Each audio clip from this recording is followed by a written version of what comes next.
Hola, hola! Aujourd'hui, je me suis organisée pour avoir ma moto en arrière de moi pour te parler d'une autre passion dans cet autre épisode de l'alchimie de ma vie. Comme tu vois, je suis passionnée de moto et ce depuis quand même plusieurs années. J'ai eu ma première moto fin trentaine. L'envie était là avant, mais honnêtement, cowboy comme j'étais, je savais très bien que c'était pas une bonne idée d'en avoir une plus jeune. Je m'étais dit, à l'époque, je détestais l'idée de vieillir, premièrement. Puis je m'étais dit qu'à mes 40 ans, j'aurais ma première moto pour avoir un point positif de franchir ce cap de la quarantaine-là. Avoir hâte à ces 40 ans-là plutôt que d'avancer à reculons. Les circonstances de la vie ont fait en sorte que je l'ai même avant 40 ans. Mais je me suis dit, ça va bien faire parce que, bon, je fais partie de l'époque où est-ce qu'il fallait faire les cours. Je dis ça parce que ça n'a pas toujours été. Je vais prendre une petite pause à cause du train. Donc, je m'étais dit, ça va me laisser le temps de me faire de l'expérience, puis à 40 ans, je pourrais partir pour de beaux, longs road trips avec un peu d'expérience et de confiance. Si je t'amène le moment où est-ce que j'ai décidé que c'était ce temps-là, avant ça, j'étais saisonnière dans un camping. Une autre passion que je pourrais te partager éventuellement. Puis mon conjoint a un fils, puis je m'étais dit, quand le jeune ne suivra plus, parce que là, il vieillissait, il arrivait dans l'ado, ben, ça sera le temps de faire la transition, de quitter le camping et de passer à une prochaine passion. Donc, la dernière année qu'on a fait du camping, là, effectivement, il est venu peut-être 4 fois. Fait que je me suis dit, c'est le moment ou jamais. J'ai commencé à regarder des motos. Puis, fouille-moi pourquoi que j'avais ce goût-là d'Harley, parce que je suis pas d'une famille d'Harley. Mais je voulais ça depuis très longtemps, donc j'ai commencé à les regarder. Puis pour ceux qui connaissent un petit peu ces modèles-là, euh, les moins forts, si je pourrais dire, c'est, en tout cas, à l'époque, c'était les modèles 883. Mais moi, je trouvais la grosse tank bien impressionnante. Fait que je me disais, non, je veux pas commencer avec ça, je veux plus petit. Mais là, tout le monde me disait, ça n'a pas de bon sens ce que tu dis parce que c'est la moto la plus petite. Puis je me disais, non, à un moment donné, je vais en avoir une avec une plus petite tank, puis là, ça va être la bonne. Je vais même me permettre de te rajouter une anecdote que je comprends aujourd'hui, le pouvoir de la manifestation que on utilise toujours, mais qu'on s'en rend pas compte. Donc, j'étais chez des concessionnaires, je regardais les motos, puis tout ça, puis il y en a un qui m'a demandé à un moment donné, coudonc, as-tu fait ton cours? Puis j'ai dit non. Elle dit, va faire ton cours, tu reviendras après, tu vas voir que tu vas les trouver moins impressionnantes. Fait que j'ai suivi son conseil, j'étais allée faire mon cours. Puis, écoute, c'est là qu'il s'est passé quelque chose de weird dans ma vie. À cette époque-là, ma sœur était venue passer quelques semaines chez nous. Puis, j'y avais dit, ça te tente-tu de faire une petite balade à 3/4 d'heure, 1 heure d'ici? J'irai voir un concessionnaire, j'ai une moto à aller voir. Ma sœur, elle me dit, OK, mais t'as vu une annonce, quoi? Non, j'ai pas vu d'annonce. Je sais pas d'où ça te sort, mais il y a une petite voix qui me dit que ma moto est là. Fait que fini de travailler, je me change, je me prépare, je pars pour partir, puis mon chum arrive. Il arrive jamais aussi de bonne heure que ça. Fait que là, il me demande où est-ce qu'on va. Ben, je m'en vais voir ma moto. OK. T'as vu une annonce, quelque chose? Non. OK. Tu t'en vas là-bas sans avoir vu de moto, rien. Puis t'es persuadé que t'as une moto qui t'attend. Oui. Je comprends pas, mais attends-moi. Ça me pique ma curiosité. Je veux y aller avec toi. Je vais aller voir ça. Je te jure qu'en arrivant là, il y avait une 1200 qui, oui, c'est plus fort qu'un 883, mais avec une petite teinte. Et là, j'ai fait, c'est ma moto. Ça a bien fait que mon chum soit là parce que moi, je pouvais pas la conduire, n'ayant pas terminé mon cours encore. Fait que, il est parti avec, il était faire une petite balade, puis il est revenu, il m'a dit, ça va très bien, elle est genre, tout est parfait. Je me suis juste assis dessus. Je me souviens même pas avoir fait un tour, rien. Fait que j'ai fait, OK, go, on achète. Je ne savais pas d'où ça venait, cette information-là, mais je le savais qu'il y avait cette moto-là qui était là pour moi sans même avoir vu d'annonce ou de quoi que ce soit. Il y a des choses étranges comme ça qui, dans le fond, c'est de la physique quantique. Je rentrerai pas là-dedans parce que c'est pas le sujet du jour, mais j'avais vraiment envie, de tant qu'à te parler de moto, de te raconter cette anecdote-là. Donc, j'ai fait mon cours, j'ai pratiqué un peu. L'année d'après, mon chum a été s'en acheter une parce que là, me voir partir tout seul et ça le faisait pas triper. Lui, il avait déjà eu une moto quand il était jeune, mais il était arrivé à un accident à un de ses amis. Son ami a perdu la vie à cause d'un accident de moto, fait qu'il a vendu sa moto puis il s'est dit plus jamais. Mais moi, je les écoute, je te force pas, là, tu fais ce que tu veux, sauf que moi, j'ai toujours voulu ça et je vais me chercher une moto. Fait que finalement, il est allé se rechercher une moto, mais c'était loin d'être le même style qu'à l'époque et le temps avait passé, donc lui aussi, moins cowboy là-dessus puis tout. Fait que on a commencé à faire des petites balades dans le Maine puis tout ça. Moi, dans le fond, je suis à 1 heure et demie des lignes du Maine où est-ce que je demeurais avant. Fait qu'on a commencé à aller à Laconia puis tout ça, là, les places où est-ce que quand tu commences, moi, je veux tout voir. Fait que c'était tout le temps, c'est quoi une destination que j'ai pas vue encore. Je veux tout voir, mais en même temps, je veux juste voir une fois. Fait que c'est rare que je suis allée 2 fois à la même place. Mais c'est ça, j'ai commencé à faire les road trips là, à chaque année, de plus en plus loin. La quatrième année que j'avais mon Sporter, là, écoute, je maniais ça comme un bicycle à pédale.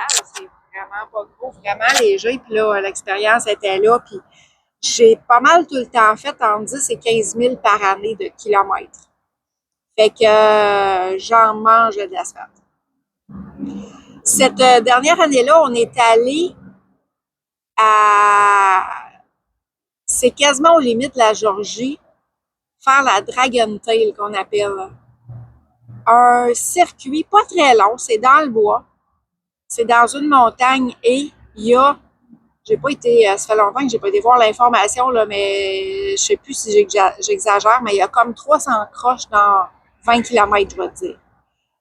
T'es jamais debout de sa moto, t'es tout le temps penché à prendre une courbe, puis un autre, puis un autre. Écoute, c'est un roller coaster, là, c'est capoté, j'ai adoré ça. C'est une des rares places où est-ce que si c'était plus proche, j'irais à toutes les fois tellement que j'aimais ça. Donc, en revenant de là, changement d'huile est dû, je m'en vais chez une nouvelle personne pour la faire changer d'huile, puis là, il me rappelle en panique, ton moteur est scrap, il coule l'huile, blablabla. Fait que je pense que j'ai voulu un deuxième avis, ça fait quand même pas loin de 10 ans de ça. J'ai voulu un deuxième avis, puis je me suis fait dire que j'avais un ami que j'avais déjà connu plus jeune, au même endroit que j'avais connu mon chum à l'époque, qui faisait de la mécanique de moto. Donc, qui était revenu dans le coin. Fait que j'ai réussi à reprendre contact avec lui. Je vais y voir, je vais lui montrer ma moto. Puis, il me demande, je peux-tu être honnête avec toi? Ben oui. Et tu t'es en bicycle à pédale. Ce que ça va te coûter réparer ta moto, tu ne le reverras pas, là. t'es vraiment aussi bien de le changer maintenant, puis de repartir avec quelque chose où est-ce que tu vas être plus confortable, puis tout ça. Moi, j'étais conservatrice à l'époque. J'ai braillé ma vie. Je voulais pas. Moi, je me voyais avec cette moto-là toute ma vie. Puis j'avais même été jusqu'à des kilomètres de chez nous sans jamais me plaindre d'avoir mal aux fesses ou quoi que ce soit. Donc, c'était loin d'être dans mon objectif de changer de moto. Même si mon chum commençait à me dire, je te verrais là-dessus, tel modèle, puis tout ça. Je voulais vraiment rien savoir. Mais là, c'est sûr que ça pesait dans la balance. C'est un pro quand même. Lui, il baigne dans ça depuis toute sa vie. Fait que je me suis décidée de dire à mon chum, OK, go, trouve-moi une moto. Et là, il m'en montre 56 000, mais il m'en montre une que j'ai faite. Wow! OK, je la veux. Fait que les circonstances de la vie ont fait que je puisse aller la chercher, que je remette ma première au concessionnaire. Puis le monsieur, dans le fond, c'est un particulier, mais il l'échangeait contre un autre. Je pense que c'était neuve. Fait que le switch a pu se faire à son concessionnaire. Écoute, une Blackline, c'était sexy. Je te montre, ben, si tu veux voir des photos, dans le fond, je vais faire un petit montage sur Facebook pour te montrer les 3 motos de ma vie et te partager un petit peu en photo les images de ces années-là. Donc, j'ai refait un autre 4 ans avec cette moto-là. Hey, là, tu sais, quand tu connais pas mieux dans la vie, là, j'ai compris c'était quoi le confort, premièrement. Puis, il y avait beaucoup plus d'espace pour installer la valise à mon chien que tu vois sur cette moto-là, la valise en arrière. Ben, c'est là que mon chien embarque. Juste pour te faire une parenthèse de mon chien, avant que je l'aille, mon chum n'en voulait plus parce que on aimait voyager, puis c'est sûr que voyager avec un chien, c'est moins évident. Fait que j'ai dit, je veux avoir un chien, puis ne t'en fais pas, je vais toujours m'en occuper quand on va vouloir partir. Je vais y trouver des gardiennes, puis en moto, je vais l'habituer à en faire avec moi. C'est ce qui s'est passé. À l'âge de 6 mois, a commencé sa première balade, juste le tour de la rue. Après ça, m'en aller au village. J'étais à quelques minutes du village. Après ça, aller un petit peu plus loin. Après ça, aller au village d'à côté. Mais elle a vite compris qu'à chaque fois qu'on allait faire une ride de moto, c'était vraiment le fun. Je donnais plein de gâteries. On allait sur des bords d'eau. On allait jouer dans l'eau, se baigner. Fait qu'elle a vite commencé à aimer ça. J'étais pratiquement pas capable de partir sans elle parce qu'elle faisait des crises à la maison. Elle veut venir avec moi en moto. Donc, un autre beau 4 ans où est-ce qu'on a continué les voyages. J'en ai pas en tête, mais comme je te dis, je vais te partager, je vais l'écrire dans le petit reel que je vais faire de photos. Là, je vais un petit peu faire une continuité de ce vidéo-là. Fait que 4 autres belles années de voyage, des kilomètres et des kilomètres. Et là, encore là, je commençais à vraiment beaucoup m'habituer à cette moto-là, puis je redevenais encore un peu casse-cou. Fait que là, j'avais commencé à dire, il faut que je change parce que je m'en viens trop à l'aise. Ça devient dangereux pour moi. Pas capable de me calmer, la fille, mais quand même capable d'avouer que si je continue de même, il va arriver des bad luck. Fait que ça à mon chum, puis on était allé au lac Georges à un moment donné, puis j'avais vu un Road King qui était donc bien beau. Fait que j'avais dit à mon chum, j'aimerais ça quelque chose qui ressemble à ça. C'était pas tout à fait, oui, ce que j'ai présentement, c'est un Road King, mais c'est sûr que celui-là que j'avais vu, c'était, il était travaillé en tabarouette, là. La tank rejoignait la valise qui descendait comme par en arrière en pointe. Écoute, c'était vraiment de toute beauté, là, mais tu sais, on s'entend qu'il y a beaucoup de sous d'investis là-dessus. Puis, j'ai toujours limité mes dépenses. J'ai toujours eu tout ce que je voulais, mais en version simplicité volontaire, comme je l'ai déjà dit. Fait que J'ai dit de continuer j'ai dit à mon chum de continuer de me chercher des Road King, mais d'essayer de trouver quelque chose de quand même économique. Puis moi, acheter de quoi de neuf, c'est encore là quelque chose que je juge inutile parce que je suis consciente que quand tu sors de la cour, tu viens de perdre une couple de mille. Donc, de quoi d'usagé, mais de récent, de bien entretenu, puis tout ça. Puis à un moment donné, il me montre celle-là. Je tripe sur le verre. Oh que oui, je la veux. Je suis chanceuse parce que c'est mon beau-fils qui a pris ma moto. Donc, elle est restée dans la famille. Et moi, j'ai pu faire l'acquisition de mon rêve d'avoir un Road King. Que j'ai mis quand même un petit peu d'investissement, là, un petit peu de rajout de couleur verte au travers de ça, les valises qui étaient en cuir à l'époque. Fait que je l'ai mis à mon goût. Puis écoute, même si c'est peut-être pas exactement la moto que je veux, je vais où ce que je veux avec. Je l'adore. Je suis super confortable. Mon chien est confortable. Donc, encore plusieurs belles autres années que j'ai pu faire des road trips avec cette moto-là. Que je t'invite encore une fois à aller voir en Reel Facebook pour voir les détails. Là, je m'excuse du bruit, je ne sais pas si ça rentre bien gros dans le micro, là, mais comme j'ai déjà dit, c'est bien difficile de trouver des endroits où est-ce qu'on n'entend pas de trafic ici. Fait que et là est arrivé le COVID. Oh là, c'est le train, je vais prendre une pause.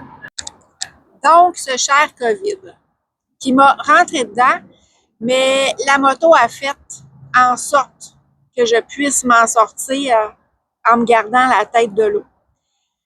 L'été 2020, on s'est acheté une tente roulotte qu'on pouvait tirer en arrière de la moto de mon chum. Encore là, la passion du camping revenait. Ça a toujours été là, mais je veux dire une version différente. Parce que oui, on voyait des amis qui avaient des roulottes cargo, est-ce qu'ils embarquaient les motos dans la roulotte. Mais tu sais, moi, ce que je tripais de notre principe, c'est que tu sors de ta cour, tu es déjà en moto. Pour te rendre à destination, tu as déjà un fun d'être sur ta moto versus quand tu embarques la moto dans un trailer ou peu importe, puis que tu dois chauffer jusqu'à là-bas. Fait qu'on s'est fait encore là des beaux road trips où est-ce que on trouvait le petit peu de camping qui était ouvert à l'époque, puis on s'installait là, on avait tout, petits poêles barbecue, etc. On a vraiment vécu une belle été de moto et de camping. On a fait ça une couple d'années. Dans le fond, j'ai envie de dire un 3 ans, où est-ce qu'on a encore parcouru plein de belles destinations. Moi, le Québec, là, il y a plus grand secret pour moi. La partie est de l'Ontario, j'en ai visité quand même pas mal. Puis le nord des États-Unis, c'est proche de Québec, dans le fond, là, donc vis-à-vis la Beauce, le Maine, la 1, je l'ai pratiquement faite au complet, jusqu'à Key West. Ensuite, c'est ça, toutes les places, les grosses places proches, c'est sûr qu'on les connaît, Laconia et compagnie, comme je disais tantôt. Fait que ensuite, là est arrivé le temps où est-ce que les fils se sont touchés et que j'ai décidé de vendre. Et à ce moment-là, je me suis vraiment demandé qu'est-ce que je garde. Honnêtement, j'avais envie de partir tellement que je gardais rien. Je partais quasiment juste dans une petite vanne. Puis là, ben, le monde qui commence à dire hey, je vais aller te rejoindre, puis tout ça. Puis moi, de faire comme c'est bien trop petit, qu'est-ce que je vise? Il n'y aura pas de place à accoucher de la visite, là. Fait que bon, on va regarder pour un petit peu plus gros. Puis quand même, là, quand tu regardes dans le plus petit, là, c'est aussi cher ou sinon plus que les versions grosses. Fait qu'à un moment donné, à force de jaser aussi avec mon chum, on fait comme ben pourquoi qu'on n'achète pas une cargo, justement, puis on part pas avec nos motos parce qu'écoute, c'est une passion, ça aussi, là. Fait que c'est ça qui a fait qu'on décide d'acheter une cargo. Et que cet été-là de transition où est-ce que la maison était à vendre, on a continué de faire nos fins de semaine de camping, mais en allant, en embarquant les motos dans le cargo et en partant dans une destination, débarquant les motos puis allant visiter euh, là où est-ce qu'on avait décidé de camper. Comme je t'ai dit précédemment, c'était pas la meilleure façon, tant qu'à moi, de faire du camping, mais là, on s'entend que le principe est différent. Là. Dans quelques mois plus tard, j'aurai plus de maison et je vais voyager toujours avec mes motos. Là. Chose qui s'est passée justement l'été, l'hiver suivant. Ça vient mêlant quand tu passes les hivers au chaud, ça sent la neige. Donc, l'hiver suivant, on a décidé quand même de prendre la transition soft. Fait que on a longé tout l'est des États-Unis jusque dans le sud complètement, qui est où est-ce que je t'ai mentionné tantôt. Où est-ce qu'on a commencé, c'est sûr, à arrêter quand que la chaleur nous l'a permis, étant donné qu'on était parti en décembre. Donc, ça a été en Virginie, mais c'est plus en Floride, là, où est-ce que la température était plus belle, puis qu'on a commencé à rester plus longtemps dans les campings et pouvoir vraiment se promener en moto aux alentours. Quand on est reparti de cette région-là, on a remonté la côte ouest de la Floride. Et c'est là que tu te rends compte que la chaleur est vraiment juste à la pointe de la Floride. On a gelé le restant de l'hiver, mais quand même, en s'habillant bien, on a quand même pu continuer de faire de la moto. Fait que j'ai visité tous ces coins-là, tout c'est le tour, dans le fond, du golfe du Mexique jusqu'au Texas. On avait un ami qu'on connaissait là-bas, fait qu'on s'est rendu là-bas. Où est-ce qu'on a repris encore un gros mois de camping et qu'on a pu visiter plein de belles places. Ça s'appelait comment? En tout cas, c'est aux limites, c'est vraiment sur le bord, presque sur le bord de l'eau. Et c'est ça, aux limites du Mexique. Puis après ça, là, on a remonté vers le Canada, donc on a coupé au travers des États-Unis. Où est-ce qu'à chaque fois qu'on arrêtait, on prévoyait, on a même fait notre destination là. Ah, par là, ça a l'air qu'il y a des belles places à aller rouler en moto, donc on s'en va vers là, installer la roulotte et oh, excuse-moi, ça me chatouille un petit peu. Euh, on installe la roulotte, puis on sort les motos, puis on va visiter en moto ces régions-là. Fait que c'est ce qu'on a fait un peu en montant avant de revenir au Québec. À partir de là, c'est sûr que les étés au Québec ont commencé version moto à se tranquilliser. Là. On roulait, tu sais, j'ai tellement pu la même philosophie qu'avant. Avant, j'avais l'urgence de vivre, puis il fallait que je fasse tout, que je bouge tout le temps. Ça s'est tellement calmé depuis que j'ai ce mode de vie-là. Et là, ça a été plus, tu sais, dans le fond, on triple l'hiver, fait que l'été, c'est plus de faire des petites balades aux alentours avec les amis. Puis ça a été ça, ben c'est ça, tous les étés depuis qu'on a commencé ce mode de vie-là. L'été passé, on a un petit peu fait moins parce que je me suis retrouvée beaucoup en Gaspésie pour aller prendre soin de ma mère. On va le voir dans d'autres vidéos plus loin, dans d'autres épisodes. Mais pour revenir justement à ce qui me manque comme partie passion moto, la deuxième hiver, on est allé au Mexique, fait que les routes sont tellement pas belles, on se l'était fait dire qu'on n'a pas emmené les motos. Et les 2 derniers hivers, j'ai donné un break de route à mon chum parce que ça a quand même été intense comme les 2 premières années. Fait qu'on est revenu s'installer ici dans le sud de la Floride. Comme je disais tantôt, c'est à peu près juste ici qu'on peut avoir de la chaleur. Fait qu'on visite aux alentours ici. On est retourné à Key West et tout ça. Lac Ochicobi. Encore là, c'est sûr qu'il y a plein de routes, là. Mais la Floride commence à avoir un petit peu moins de secrets là, pour nous. Fait que c'est ce qui m'amène à la fin de ce vidéo-ci. C'est ça. Le restant de l'hiver, ben, on continue de se balader aux alentours. Puis le restant de la vie, ben, je la connais pas. Fait que ça sera dans quelques années qu'on verra si on a toujours les motos, s'il y a quelque chose d'autre qui remplace. Peu importe.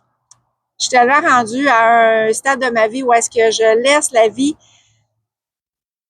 me faire des surprises, je vais dire ça comme ça. Mais ça fait pas mal le tour de tout ce qui est de passion de moto.